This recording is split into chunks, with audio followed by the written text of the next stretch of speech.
it's some sort of formula that you learned, like, or avoid these certain foods, avoid this certain macronutrient, or like, don't eat this after a certain time. Like that's all in order to create a calorie deficit in order to lose weight. But that's not proper nutrition, and that's not proper fueling for an active lifestyle. Welcome to the Less Stressed Life podcast, where our only priority is providing those aha moments to uplevel your life, health, and happiness. Your host, integrative dietitian nutritionist Krista Bigler, helps health-conscious women reduce the stress and confusion around food, fatigue, digestive, and skin issues at lessstressednutrition.com. Now, on to the show. Okay, today on the Less Stressed Life, we have an encore visit from my lovely friend Emily Field, who is a registered dietitian that teaches a mindful macros approach to help women ditch nonsense food rules and depriving diet behaviors for good. Her clients find it liberating to focus on how much they can do instead of how much they weigh when they fuel and support their body appropriately. And because I talk to Emily on and off here and there, we talk about things that kind of present, like not that you don't always expect, but just how there's things going on that people need to talk about. And the podcast is a great place for that. So today we're talking about how to know you're under eating for your workout or for your active lifestyle. Like, what does that feel like? So welcome back, Emily. Thanks so much. Yeah. So we could talk about this many ways. Like, what does this feel like? What are the telltale signs, etc. But I love starting with a personal story. And not only, you see it all the time in your clients.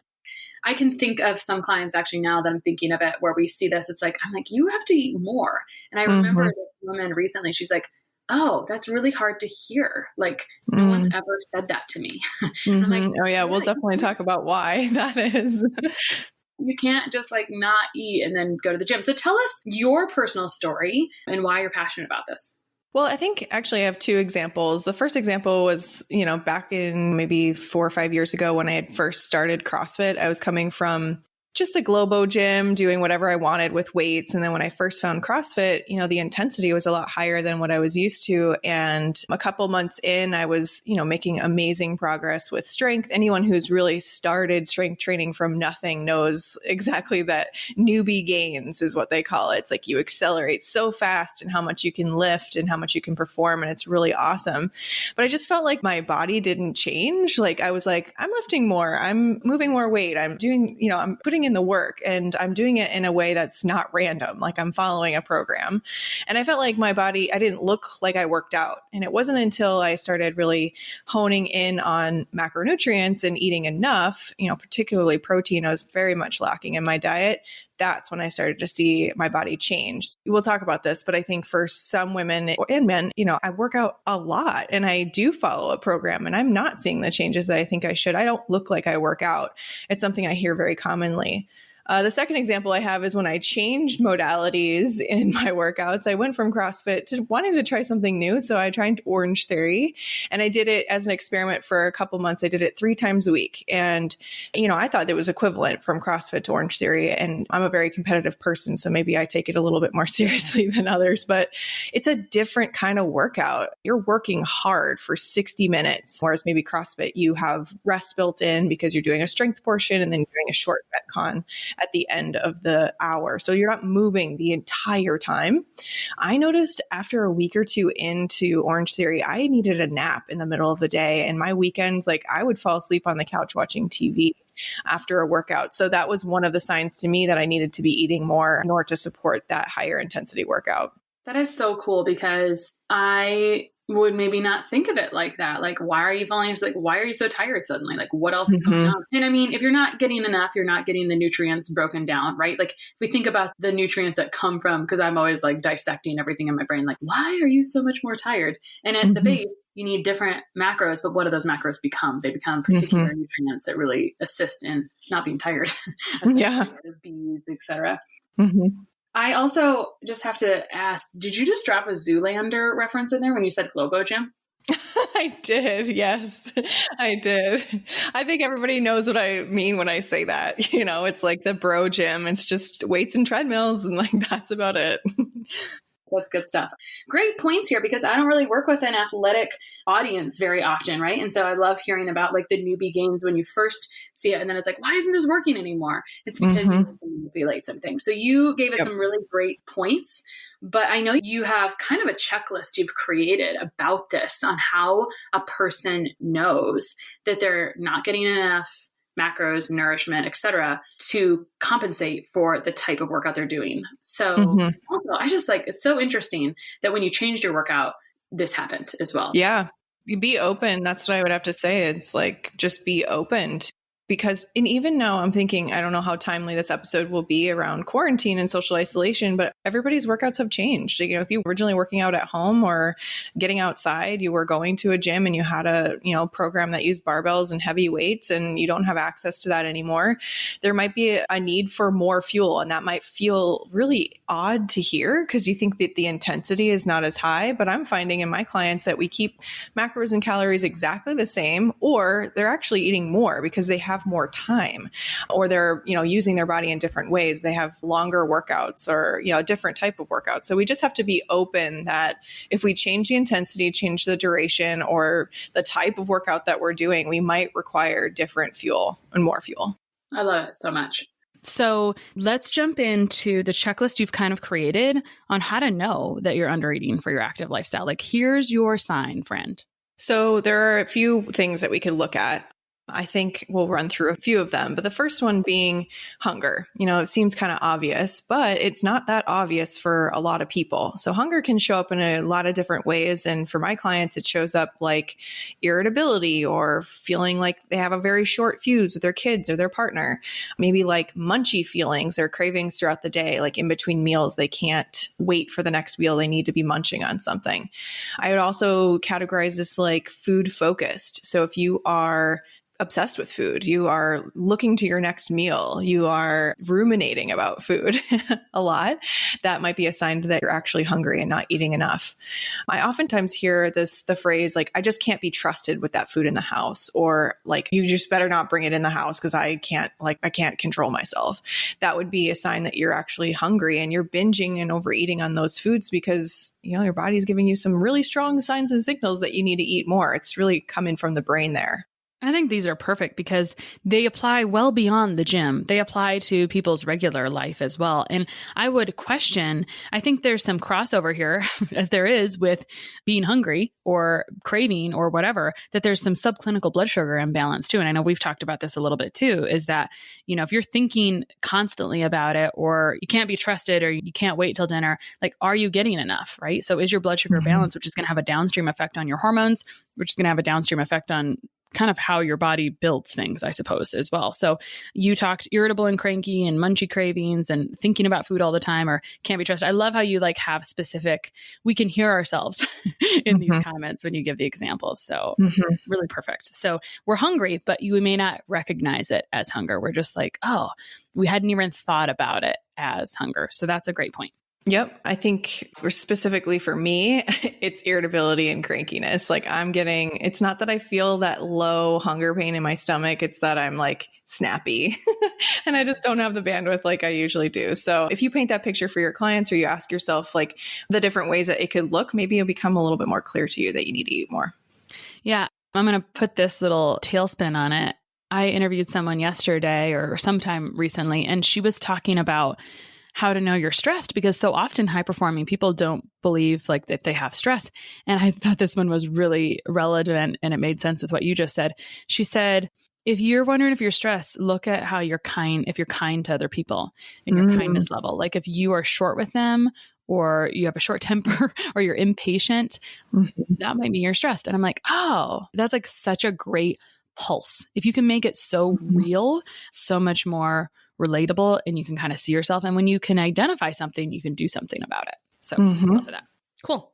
What's next on the list? Yeah, the second way I would say that you're under eating for your active lifestyle is that you're not making progress in the gym. So this was likened after my example, but I hear this a lot where it's just like, you're using the same weights, you're doing the same routine. Maybe when you're asked to increase weights, you're not able to, or you're scared to because you don't think you can do it. Maybe you're just making very little jumps in weights, or you're shying away from making the movement more challenging. So an example here might be that you do push-ups from your knees and you've wanted to maybe do a real push-up from your toes, but you are afraid to, or like you've tried and you really can't, and it's been years. I see this in the example that I have is in the CrossFit gym when we try to learn pull-ups, and pull-ups take a lot of time. You got to develop a lot of shoulder and back strength, and a bit of it is technique and working on it. But if you have been putting in the work and trying to do this movement, trying to do things a little bit that are more challenging and require recruit more muscles, and you're like, it's been a significant amount of time, I'm saying 3, 6, 9 months, like even longer, something's up with your food. And we should maybe talk about eating more and probably more protein to build that muscle. Cool. Love it. Again, very relatable. Like, you want to do push-ups from your toes, but you don't think you can. Like, you might not be eating enough. Who was going to make those associations? Love it. Okay. Yeah, especially if you're a competitive person and, or you want to impress your coach or your trainer and like they've been really pushing you. It's not about like a mental thing at this point. It's about like a physically can't do. And that's frustrating. So it might be time to talk have a little chit chat about your diet. Right. It is really frustrating if it feels like you're putting in a ton of work and you don't see the benefits, and there's so many underlying pieces there. So, All right. So you're hungry, not making, which you may not recognize. You're not making progress in the gym. What's next? I'd say you're not recovering well. So again, touching on my story about Orange Theory, you need a nap, or you need a nap shortly after your workout. You seem to find yourself needing coffee or stimulants to get through the day. This could also show up like you're tender to the touch in your muscles. It takes you longer than your peers to recover and get back in the gym. Like you're kind of chronically sore. Like we hear a lot about delayed onset muscle soreness, which would be like you're just sore after a heavy workout. But what if that lasts 2 or 3 days? Or what if it's like you're always kind of sore? I see this a lot with my clients. When they do start to eat enough, they do comment that they're not as sore. They can get up and go to the gym the next day. They can put in the work and perform to the best of their abilities. And yeah, that would be categorized as proper recovery. Love it. Love it. Love it. Okay. What is next on the list? You probably see this more in your practice, but digestion problems. If you're constipated and you're not having regular bowel movements, that could be a sign that you're under eating. We know that digestion slows down when we don't eat enough. Our transit time is slowed down, which means literally the transit time to have a bowel movement is longer. So this can be, for people that are not eating enough, I see this often. It's also related to not making enough enzymes to break down your food. So our body is really smart. It prioritizes the things it needs to when fuel stores and fuel sources are low. And one of the things that goes when fuel sources are low are making enzymes that digest your proteins, fats, and carbs. So we might see more bloating, more gas, more constipation if you're not eating enough. So I want to talk about this a touch more, because I would put not really a caveat, but if your digestion is normal, because this is where I see it sometimes. So I see a lot of digestive stuff otherwise, but if I have someone who we've gotten to normal digestion, but then they add exercise, they've added working out now, like they're ready to come back to that because they feel good enough to do that. And then once they add exercise, they become constipated or they have issues with digestion. What does that mean? And so I like what you're talking about there with not having enough food. So your body is prioritizing because it's so smart. It's always trying to protect you. But one way I've had it explained to me, or I've understood it, is this. So I'm kind of curious what your thought is here. I've also had people say, depending on the intensity of the workout and how you're working out, if it's a fine before, but it's really just turned on with exercise, is it possible as well? I agree that food is more important here, but our body is preferentially moving blood away from the trunk, which is where digestion is happening, right? The central part of the body. It's moving it more into the arms and legs. And so some people would say, this is just what I've heard. Some people would say that movement, you're taking like blood flow away from this. So you're taking priorities away from this. You're moving it into other extremities, which can also influence digestion. Have you heard of this? I have heard of this. I guess I thought it was more in the short term. So maybe why you wouldn't want to eat close to a workout, because you wouldn't digest properly. So the timing of your meals might have something to do with that. Yeah, makes sense. So Mm-hmm. lots of like listening to your body on these Mm-hmm. little things, right? If it's chronically out of whack, that's probably not your workout Mm-hmm. as much as like all the other things. But I love that you brought this one up as well, because I think I don't see it as often just because people will tell me, oh, I'm going back to working out. And now I've noticed this. So it's kind of cool for me. Okay. So hungry, not recognizing it, not making progress in the gym, not recovering as well as you'd like, tender to the touch. That was a really good one. And then constipated or having more irregular bowel movements kind of suddenly at the onset of workout. Mm-hmm. And then what else? Anything else on the list? Yeah, the last thing on the list I wanted to chat about was just feeling like you don't look like you work out. So if you're challenging yourself in the gym, but you don't really have the definition to show for it, or you really feel like your body shape and size should have changed, I'm not going to list weight in here as an outcome, but some people are interested in weight loss through exercise. I'd say it's probably more effective to be looking at and measuring body shape and size change, because that would be a sign of fat loss and lean muscle gain and just shape shifting as a result of your strength training or your high intensity interval training or whatever modality you like. But if you feel like you've been putting in the work for, I want to say a significant amount of time, 6 months or longer, it really does take time to change your body. And you just feel like, there should be some muscle to show for that, or, it should be feeling a little bit stronger in the legs or the back or whatever. One, it may be that you're not challenging yourself enough. You're not following a program that actually progressively overloads and has some methodology to it. The other side might be that you're not eating enough. And I guess I would say that that's more common in the world that I see, is women not eating enough in general, so they can't build muscle. Their body lacks the building blocks in order to make lean muscle and to make the definition that you're looking for, if that makes sense. Yeah. And on the note of not getting enough, it'd be hard for someone to know if they don't measure or track it, right? So the other point here is to be clear, Emily is also saying, if you start working out and it's new for you, your diet cannot stay exactly the same if you want to see changes or like positivity happening in your body. Your intake changes as your activity changes. And that seems like a duh thing. But so often we're really creatures of habit. So we like to do the same thing over and over and over versus change it. And it takes this isn't stuff we just know superficially, right? Like we don't look at that plate and be like, oh, this is totally enough. Like I bet this is just right. So it's not really quite that simple. So you mentioned that you see more undereating happen. So let's talk about why you think undereating is the bigger thing that you see as the limitation on that list. So I think the reason why undereating happens is because if we are looking to our diet, if we're kind of putting the magnifying glass on our diet and our eating habits, usually it's because we're trying to lose weight. So if we're going to Google, or if we're going to our doctor, if we're going to a dietitian or nutritionist about our diet, it's usually to lose weight. So if that's the lens that you learned about nutrition through, it's likely that you're undereating, because we see 1,200 calorie diets, 1,500 calorie diets as the end all be all for, especially for females. See limited meal plans and, restrictive kind of food lists and things like that in order to lose weight. So I want you to think back about how you learned about nutrition. And if it's really only through the lens of a diet, maybe it's Weight Watchers and points, or maybe it's blocks, or maybe it's some sort of formula that you learned, like, or avoid these certain foods, avoid this certain macronutrient, or don't eat this after a certain time. Like that's all in order to create a calorie deficit in order to lose weight. But that's not proper nutrition, and that's not proper fueling for an active lifestyle. Perfect. So what else happens downstream sometimes with like hormones and metabolism, et cetera, when we are undereating? So you've talked about it kind of in that checklist, but like what else is happening under the hood? You gave us so many great, like what's happening on the outside, but what's happening on the inside? Like what's changing in our hormones, what's changing in our metabolism, et cetera, like anything else?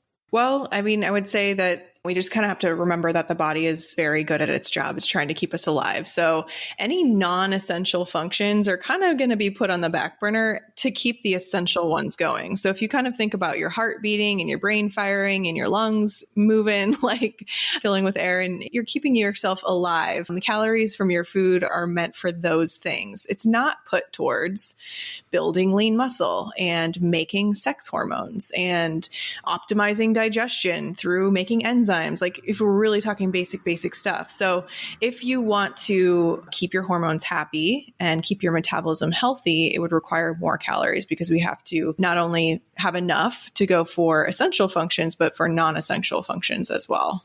Perfect. What I also heard you say there was that your menstrual cycle is an indicator of your exercise and possibly even fertility, because your body's going to prioritize away from stuff related to sex hormones if it's busy trying to do basic functions, because that's the only fuel it has, right? It's a non-essential, like we should not be able to get pregnant, or our body's protecting us from getting pregnant when fuel sources are low, because it's not safe for pregnancy. So if your cycle is getting longer, or it's all of a sudden shorter, or you miss ovulating, maybe you're testing ovulation, maybe your PMS is more dramatic than it normally is, that could be a sign of undereating. Yeah. Okay. So we see undereating happen because of kind of what the messaging that's been around for decades, which isn't going to go away anytime soon. I'm going to put in this podcast title, every nutrition student must listen to this podcast. But we know that undereating is a thing. How do we start eating appropriately for what we're doing? How do we start eating more or within the right realm of what we're doing? So I'd say like on the basic level, I guess we could say that if you want to like save for something, you're going to be checking the ins and outs of your checking account. Same thing goes with our body. If we want to see if something's wrong and we want to do something about it, we need to see the ins and outs of that checking account, the ins and outs of our body, which is tracking calories or tracking food in some way. So this can be a really great way for you to see if you're under eating your needs, just to download a food tracking app and start logging, fumble through it as best you can and start to get an idea of where you're averaging. And a lot of people that I see are typically under eating throughout the Monday through Friday week because they have a certain rhythm and routine, and then they're dramatically overeating on the weekend. So maybe their net across the whole week is that they're not losing weight, but that still is under eating enough where it's, not supporting your workouts. So I'd say tracking your food, learning your trends will be a great first step. I love your analogy about if you're trying to save for something, you got to track things. So if you're trying to do something else, why wouldn't you have to track things? So that makes a lot of sense. Okay. I guess I would say some people are a little bit turned off by tracking their food, or it's just too much detail they're not willing to do. I know that you ask your clients to take a food diary, and that could be hit or miss. Some people just don't like to do it. So, another way to kind of go about this in a very first initial step would be to take a kind of inventory of what your meals look like. Are you snacking throughout the day on single nutrient foods, maybe just carbs, or, you're really not having well-rounded meals? I always lean back onto PFC, or macro balance, proteins, fats, and carbs at every meal. So if you're looking at your plate and making sure that you have some sort of protein source, some sort of fat source, and some sort of carbohydrate source, that can be a really great way to start bumping up your intake and feeling more full and satisfied, which can be the first step to eating enough. I like that because I don't get excited about tracking either. And so I like having kind of benchmarks in my brain of, is this appropriate or not appropriate? And writing things down does make it more solid. So even if you don't want to track on an app, you can write down like, how much did I snack today? On what was it like? And was it well-rounded? And how did that affect how I felt? Was I full? Was I hungry again in 2 hours, et cetera? Because if you're hungry, if you're not staying satisfied after a meal, then something's not quite right. Like you should feel satisfied. You shouldn't feel like you have to eat every 2 hours. You should feel like good, comfortable, etc. So there's good stuff here. Okay. So we covered a lot of stuff, and I'm going to reiterate a few things. How do we know if we're under eating or eating the right amount for our lifestyle? And you gave your checklist, which was hungry, which you may not even recognize as hunger, not making progress in the gym after quite a while, not recovering well, needing naps or stimulants, not having regular bowel movements after starting your workouts, and you feel like you don't look like you work out, which is the pain point you hear all the time. We talked all about kind of the background and how over decades this has been an issue. And then you gave us solutions on how do we start improving this? Like, here are some tangible ways you can start making this change now. I always like to ask guests, if someone's listening to this and they feel like, oh my gosh, did you crawl into my brain and pull out my thoughts? What's like the gut feeling that you have that you want to leave them with? Because it's like when there's a whole great episode here, like what's a takeaway you want to leave the audience with today? I want you to not be afraid to eat more. And like you said before, it can be so foreign to people to even think about eating more. Just the thought of adding calories, especially if you've had a weight problem in the past or you're uncomfortable with your current weight or body shape or size, that can be so uncomfortable. But this is a mind game. You have to recognize that in order to make progress in the things that you're passionate about and to feel your absolute best, it might require more calories. So why would you deprive your body of real whole food and enough macronutrients if it meant that you could have a happy metabolism and healthy hormones and sleep deeply and, have energy and not need a nap, like all of these benefits? I just really encourage you not to be afraid to eat more. And if you need help with that, to hire someone that can help you with that mind game, because it really is, it can be a long, long history of under eating and chronic dieting and just can be feeling really uncomfortable with the thought of eating more, but we're here to help. Yeah. I think it's really important that you address that it is such a mind thing. And sometimes in our field, that's a hard thing because we don't learn about dealing with that so much in school. We don't learn about dealing with it so much in the types of jobs we usually take. We usually do not have the opportunity to, even though it feels like, man, maybe we should be supporting this emotional piece a little bit too. So I think that can be a challenge for all of us. One of the main things, as we are recording this, my own mother is in the hospital. And one of the things we talked about, because with the current healthcare epidemic, there's no visitors allowed. And one of the things her kids talk about is like, man, we have a lot of specialties here, like a lot, but the missing piece is the emotional piece, so it's just nice to hear you kind of ding on that too, because it's okay to acknowledge that definitely needs support, the emotional, the mind game, et cetera. And it's not an easy change right away. So thank you, Emily, so much for coming on again today. I love your knowledge drop in the way you just use Zoolander references without even thinking about it, and your analogies to checking accounts. Where can people find you online? And by the way, she is like an amazing person to find and follow online. So where can people find you? Thank you so much. Yeah. So my website is emilyfieldrd.com, but I'm very active on Instagram. That's where I primarily find myself teaching macro tips and a macro approach that feels a little bit more mindful. We're never just eating to the numbers. We're eating to feel good and actually achieve the results that we are looking for by fueling appropriately. So I would say emilyfieldrd on Instagram would be your best place if you want to get more from me. And I think you have like a macros guide or something on your website too. If someone's like super interested, but they wish they would have learned about this somewhere, I think you have like some really, like you've actually got a nice little list of like, hey, here's some great places to start here. Your website's very nicely organized. So I think people, if they go there, they can find that. Thank you. Yeah, they absolutely can. I have a DIY macro guide. If you're in this camp where you're just like, yeah, I'm definitely not eating enough. All those signs and symptoms are totally me. I want to figure out how to do this differently. Head to emilyfieldrd.com/DIY guide or poke around on my website. You'll definitely find it there. You can figure out your protein, fat, and carbohydrate targets that would be more appropriate for your active lifestyle. Perfect. Again, thank you so much for coming on. I look forward to our next chat. Thank you.